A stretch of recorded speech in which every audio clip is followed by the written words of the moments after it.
Hello students, good morning to all of you. Hope all of you are doing well. Shampa ma'am here. Today I am with the second lesson of economics. The topic is people as resource. So first of all, let us discuss what is a resource. Resource means the thing or anything or any it can be any matter or anything which have the ability or capacity to fulfill the need of us, the need of human being. If the thing is too much valuable monetarily but cannot fulfill the need of us, that means it has no meaning. It is meaningless. So people as resource, when we talk about, that means the human being have the capability or ability to fulfill the need of other human being or the need of the society or the country. That is why we say that people as resource. That means we are talking about the human resource. That means the human being is not, population of a country is not liability, it is an asset. Very important to remember about, the population of a country is not liability of that country, it is an asset, because the human being only can turn the other resources into more valuable products. That is why they are called human resource. So let us see here, population an asset, not liability. So people are considered as resources because they have skills, mind and knowledge to do various things. They invent different things, and through this there is a progress and we become technologically advanced. This helps us to utilize other resources effectively instead of wasting them. Thus, without the human resources, there will be no other resources. We know, students, we know that there are different types of natural resources are there. In previous classes, we learned that land, water, air, and other lots of natural resources are there. All the plants, animals, everything. But without human resource, all the other resources are meaningless, because only human beings have the ability or the capacity to change the other natural resources, to turn the other natural resources into more valuable products. Okay, and with their skill, with their education, with their technological knowledge, with their mindset, they can add value with other natural resources and we can use it more effectively.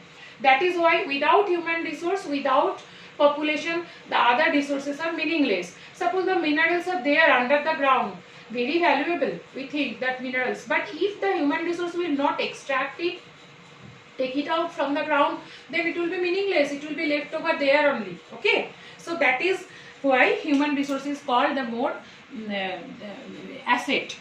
So the question is, why are people considered a resource? I tell it again. People, according to their demands and abilities, turn the nature's bounty into useful things. Hence, people considered a resource. So, according to their demand, more and more demand, wherever there is demand of which thing, the people use the natural resources. They turn the natural resources into more valuable products according to their ability, according to their demand. And by this way, the natural resources are changing into more valuable products, and that is why people are called as a resource. So next is investment in human capital. So whenever the human being, we want to change the human being into more valuable resource, we need to use these three, invest these three things. That first one is education, then second training, and the third one is medical care. Let us discuss in brief. Do you think that a child, when it takes birth, after taking birth, we can see the child a human resource? I think no, because the child is totally dependent on their parents, on the surrounding or whatever for its existence. So gradually the child is, first of all, in the beginning of the child's age, first 5 years, they need to take a proper health care. Throughout the year it is required, but for first 3-4 years or 5 years it is too much health care. Then gradually education is required, going to the school.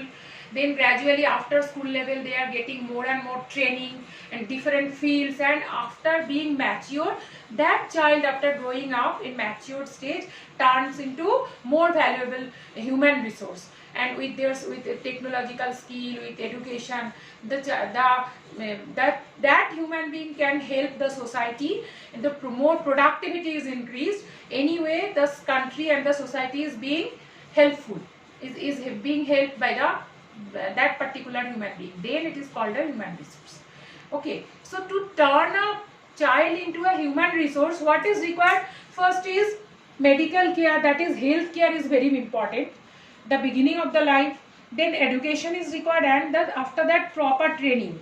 After school level, the proper training is required. Which level, in which field the child is, the student is going to work for the society, to be productive, that particular training in that particular field is required. So medical care, education and training turns a small child gradually to grow up, not only physically, to turn into a proper human resource. Just like for a business, to start a business, we need to invest money, building, other raw materials. In the same way, for human resource, for making a human resource, proper health care is required, proper education is required, and after that proper training is required. Then only that person will be productive. Okay, so see, that is why it is being said here, human capital. Human capital, it is called. Human resource is called also human capital. The proper health care, proper job will be, they get skills. With the skill, even as it can proper work, it can be done. The human capital, and the value training is required. Social, the society will also be helpful, and according to the talent, success will come afterwards. So human capital, human resource is also called human capital. See here, first of all, in the beginning of the life, the proper health care is required. After that, the preschool program, that is proper health care and preschool program, the training. Then schooling, that is very important for a child to grow up. The processing, as you are going to be the human resource after certain years, and then after certain years, after completing the school life, post school proper job training is required to turn into a human resource. Okay, so see, healthcare, that is the very important thing. If I have lots of knowledge, I have lot of training, but my health will be not okay, so I will be not able to work, I will be not productive, and productivity is very important for a human resource. And then it is education. Education is an important input for growth of human resource. It opens new horizon for them, provides new aspiration, and develops value of life.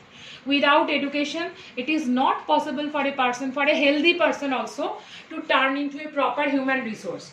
In your book, there are two stories, the story of Sakal and story of Bilas. You please go through this. I suggest you to read these stories in this chapter only. If you go through this, you will understand that Sakal was going to school and Bilas was not going to school, and there are a lot of difference in their life afterwards.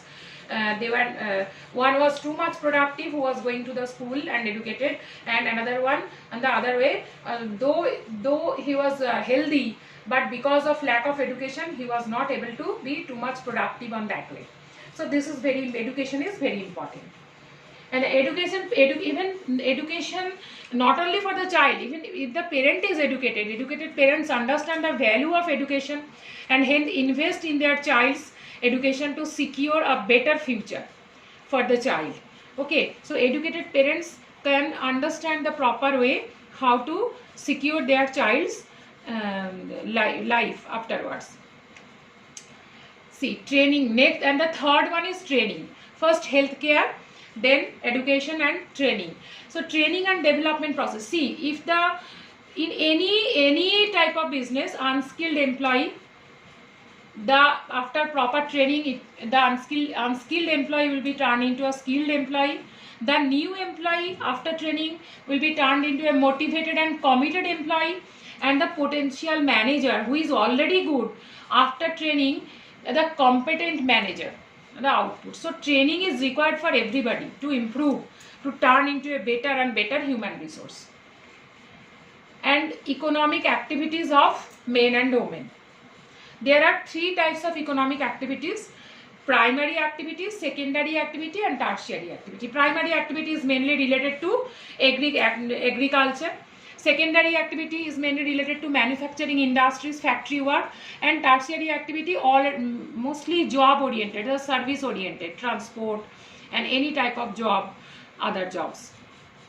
These are the pictures: primary activity, agriculture, forestry, even the livestock rearing and the mining, even fishing, all these. Secondary activity, all the industrial works, manufacturing works. And the tertiary activities, see the picture, the economic activities that are mostly based on providing service to the society, like transportation, banking, insurance, etc. These are tertiary activities. Economic activities we can divide in two ways. One is market activity, another one is non-market activity. Another way, market activity means the activity which is profitable, which gives us profit, that is market activity. And non-market activity means the activity is done only for self-consumption, not profitable. For example, our mothers, those who are not working outside, they are doing the work, very important that work, but it is not profitable economically on that way, means not giving money, bringing money. So it is called non-market activity. And some farmers are also doing that, this type of work, only for self-consumption. They are doing agriculture and they do not sell it in the market. That is also non-market activity. So students, there are assignments for you. Why are people considered a resource? People are already I discussed, people are considered a resource because they, with their skill, with their education, they can turn the natural resources into more valuable product and fulfill the demand of the society and for the country. What is the role of education, of human capital formation? Education brings the new horizon.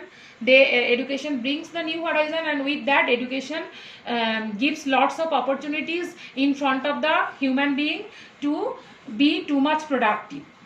What are the various activities undertaken in primary, secondary and tertiary sector? You have to give examples for all these. Primary, for example, agriculture; secondary, the manufacturing activity; and tertiary activity, banking, transport, all this. What is the difference between market and non-market activities? Very easy. Market activities are profitable and non-market activities are not economically profitable. So thank you, students. I will come tomorrow with the next topic of this chapter. Complete the assignment, go through this.